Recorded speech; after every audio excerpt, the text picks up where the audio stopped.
거짓 우상의 치명적인 매력. 마르크스 레닌주의와 나치즘을 받아들이는 건 아니지만 오늘날 세, 세계에는 보수주의, 사회주의, 페미니즘을 비롯한 모든 종류의 인종 및 젠더 사상, 포스트 모더니즘, 환경주의 등 각종 주의들을 믿는 사람들이 여전히 있다. 솔직히 말해 그들은 일신교도와 다를 바 없다. 그들의 신앙은 입증되기보다는 선언적으로 인정해야 하는 공리와 근본적인 믿음에 기반을 둔다. 이데올로기가 현실에 적용될 때 지금까지 쌓아올린 지식은 힘을 잃고 거짓된 환상이 세상을 지배한다.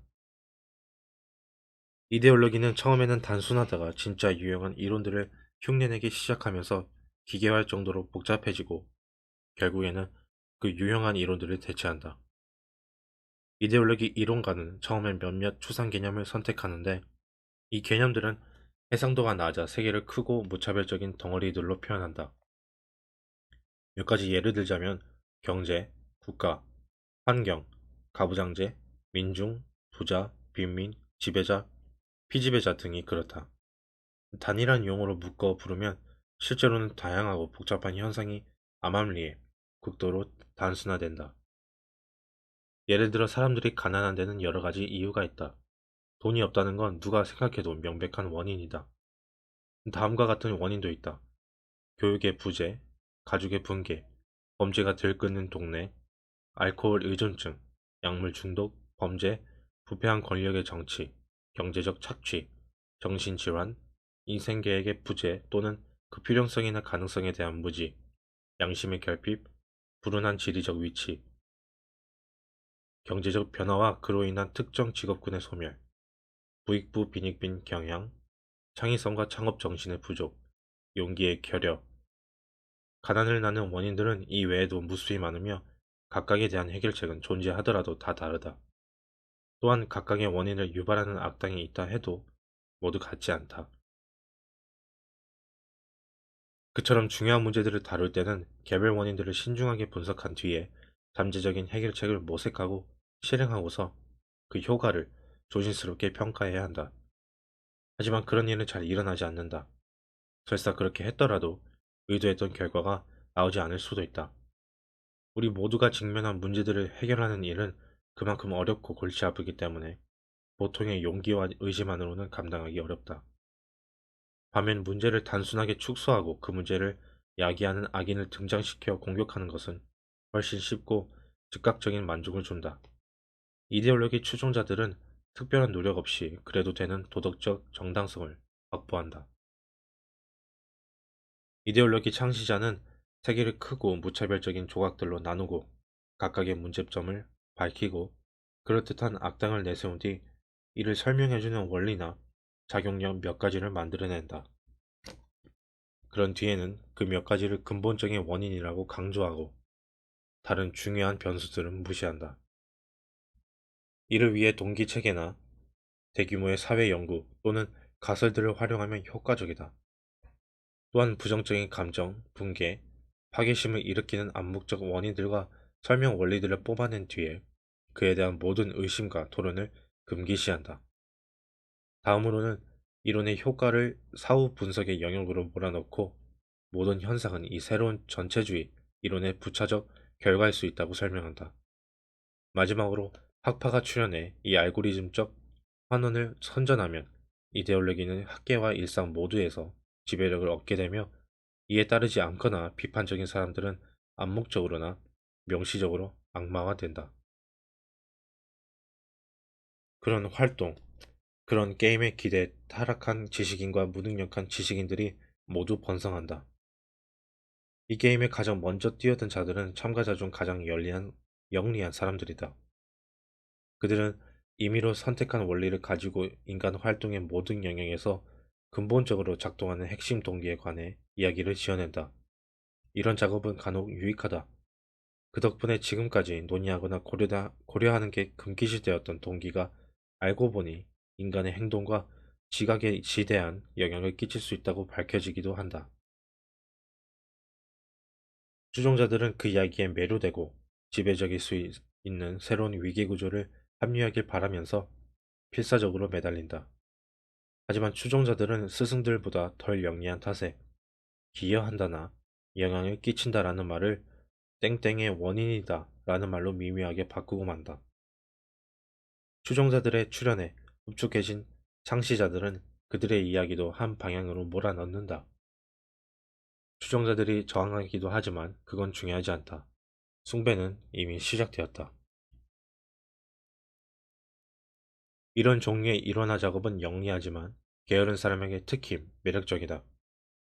냉소와 교만은 유용한 수단으로 쓰인다.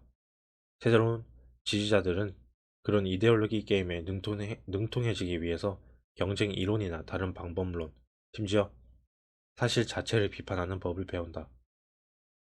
이데올로기를 뒷받침하는 이론에 불과해야 하는 어휘가 딸려 있으면 더욱더 좋다.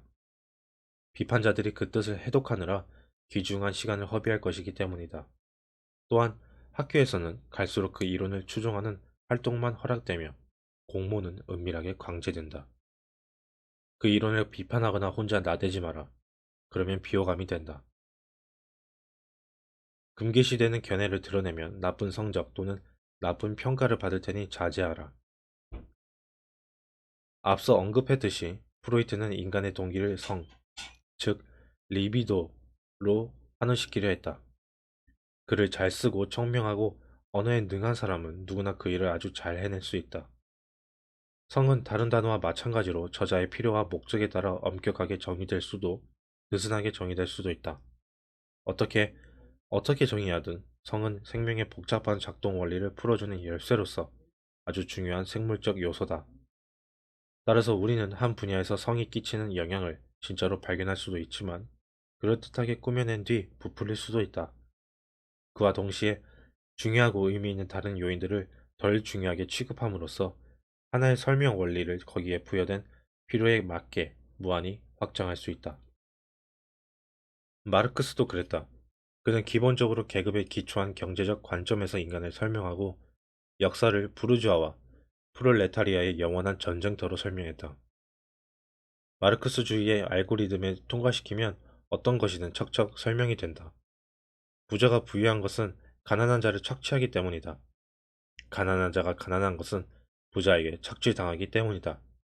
모든 경제적 불평등은 바람직하지 않고 비생산적이며 근본적으로 사회가 불공정하고 부패했기 때문에 발생한다. 물론 프로이트의 경우처럼 마르크스의 주장에도 가치가 없지는 않다.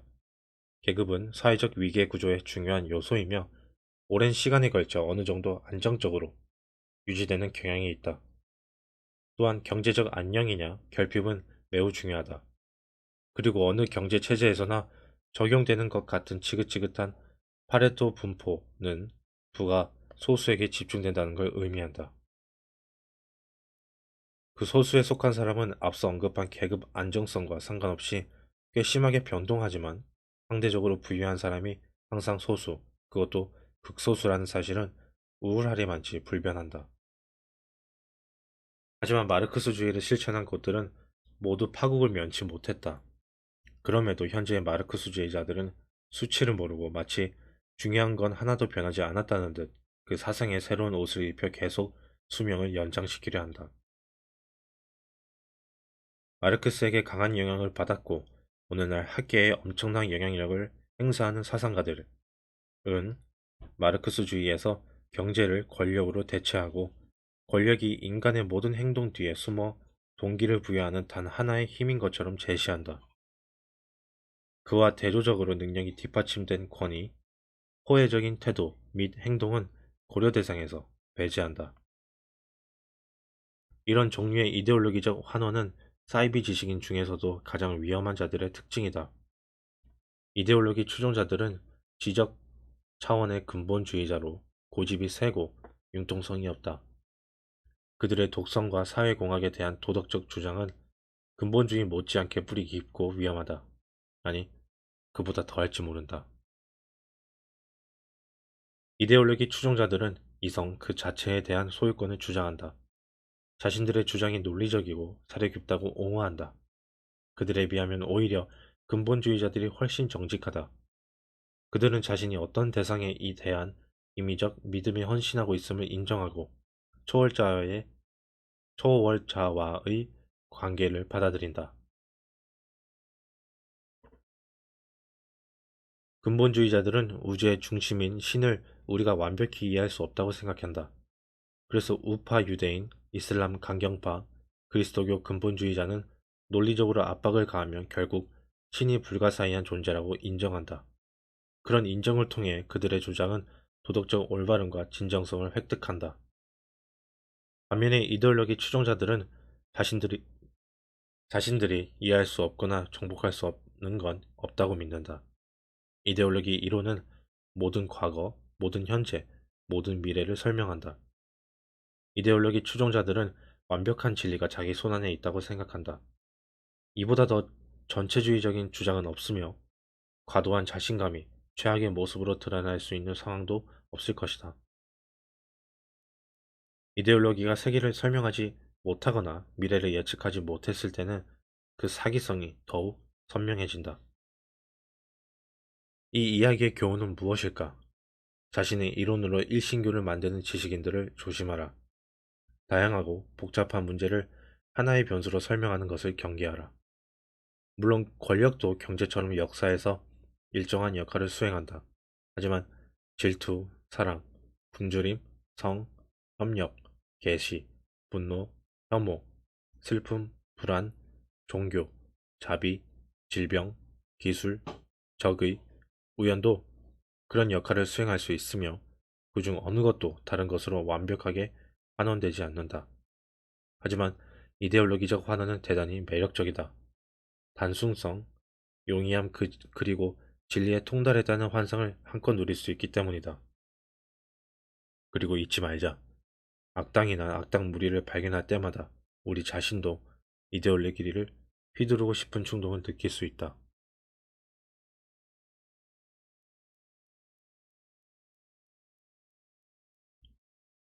분노. 분노는 어느 때 이는가? 개인적인 실패나 낮은 지위를 사회구조 탓으로 돌릴 때, 특히 그 구조 안에서 성공과 높은 지위를 거머쥔 사람들을 탓할 때 분개한다. 그들은 먼저 사회구조가 불공평하다고 여긴다. 그렇다면 성공한 사람은 논리적으로 착취와 부패에 의존해 부당한 수혜를 누리면서 불공평한 사회구조를 옹호하는 이기적이고 부도덕한 사람이 되어버린다. 일단 이 인과의 사슬이 받아들여지고 나면 성공한 사람에 대한 모든 공격은 시기와 탐욕의 부끄러운 증거가 아니라 정의를 바로 세우려는 도덕적 시도로 해석된다. 이데올로기를 추구하는 흐름에는 또 다른 특징이 있다. 이데올로기 추종자들이 지지하는 피해자는 항상 선량하고 가해자는 항상 악하다. 하지만 피해자와 가해자가 존재한다는 사실만으로는 세계가 죄 없는 희생과 사악한 가해로 가득하다는 저 해상도의 일괄적 진술을 뒷받침하지 못한다. 어떤 집단도 죄가 있다고 미리 가정해서는 안 되고 그 죄가 다음 세대로 이어진다고 생각해서도 안 된다. 그건 고소인이 악한 의도를 지녔다는 징표이며 사회적 재앙의 전조다. 하지만 그 덕분에 이데올로기 추종자들은 실질적인 비용을 거의 들이지 않고서 스스로를 억압자의 네메시스이자 피억압자의 수호자로 임명한다.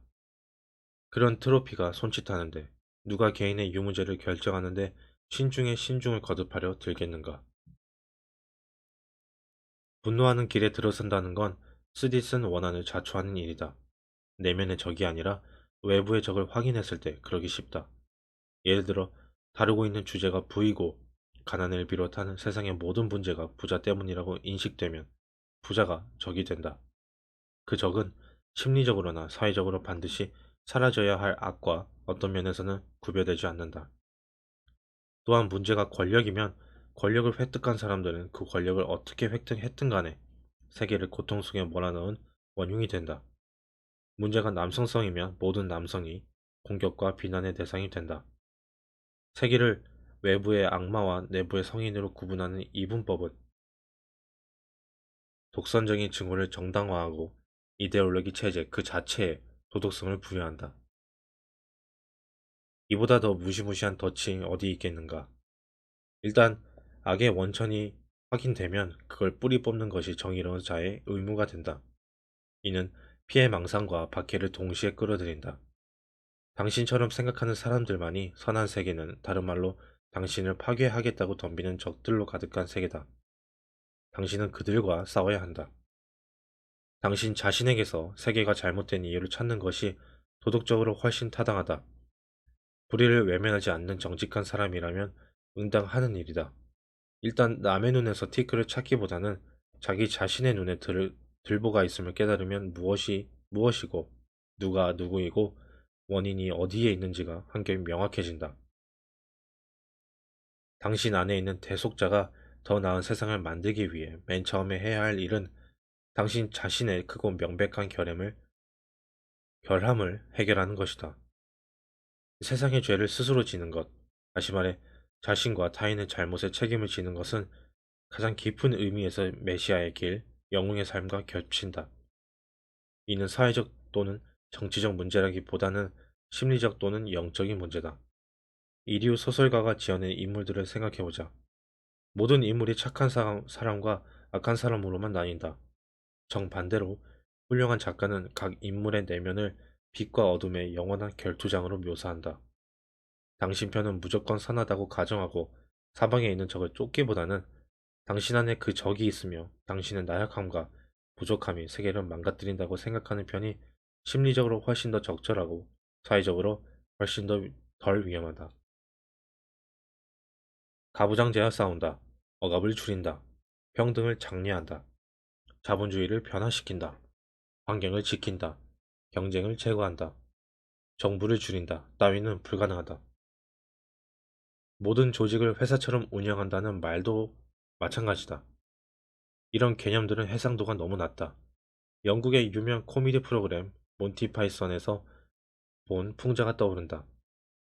플루트를 연주하는 방법? 한쪽 끝을 불고 손가락으로 움직여 구멍을 막아라. 맞는 말이지만 효과는 없다. 세부사항이 없기 때문이다. 마찬가지로 현실은 대규모의 정교한 과정들과 체계들로 구성되어 있는 탓에 포괄적이고 단일하게 변화시킬 수 없다. 그럴 수 있다는 생각은 20세기의 유명한 이데올로기의 산물이다. 이데올로기에 대한 믿음은 순진하고 자기 도취적이며 그것이 조장하는 운동들은 분개하고 게으른 사람에게 거짓된 성취감을 준다. 이데올로기에 빠진 사람들이 신봉하는 공리들은 개종을 주도하는 자들이 맹목적으로 추정하는 신과 다를 바가 없다. 하지만 신은 죽고 이데올로기도 죽었다.